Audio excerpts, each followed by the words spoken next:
এক গরিব মাস্টারমশাই পড়াতে গেলেন এক কোটিপতির মেয়েকে। ধীরে ধীরে গড়ে উঠল এক নীরব ভালোবাসা।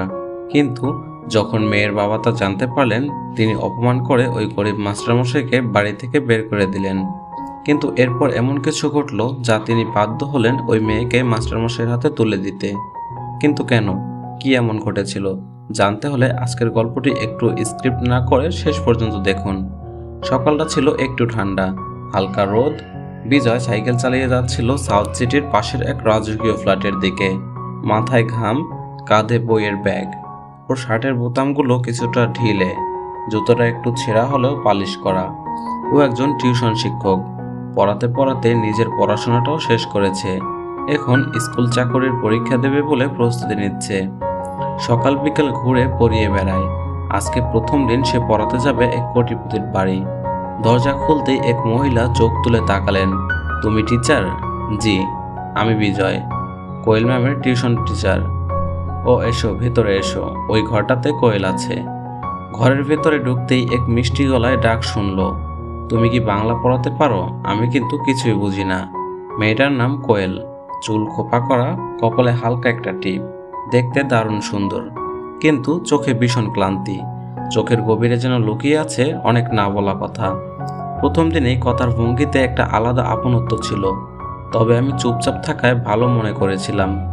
তবু একসময় আর না পেরে একটু দ্বিধা নিয়ে জিজ্ঞেস করলাম, যিনি দরজা খুলেছিলেন উনি কে? কোয়েল একটু মুখটা নিচু করে বলল, উনি আমার সৎ মা।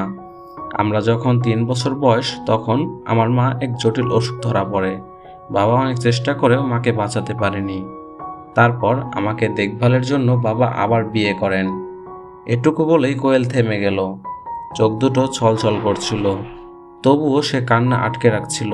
সেই ছোটবেলার সব আবেগ কেমন করে যেন তাকে গিলে ফেলেছে। আমরা আর কথা বলিনি সেদিন, কিন্তু সেই নীরবতা একরকম বন্ধুত্ব করে তুলেছিল, একটা অদ্ভুত বোঝাপূর্ণ নীরবতা। এরপরের দিনগুলোতে কোয়েল একটু একটু করে সহজ হতে শুরু করলো। প্রথম দিন থেকেই ওর মধ্যে ছিল এক খোলামেলা ভাব। আর কিছুদিনের মধ্যেই বুঝে গেল বিজয় ও সুন্দর একটি শিক্ষিত ছেলে, এবং সে শুধু শিক্ষক নয়, সে একজন ভালো মানুষ। সে মানুষটি চোখে রেখে কথা বলা যায়, অন্যের কষ্ট বুঝতে পারে, আর বিচার না করেই পাশে দাঁড়াতে জানে। এই শহরে এমন সহজ একজন লোক কোয়েল আগে কখনো দেখেনি।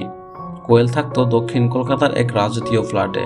মার্বেলের মেঝে, স্টিলের ঝাড়বাতি, দামি পর্দা আর নৃশংসতার হাওয়া।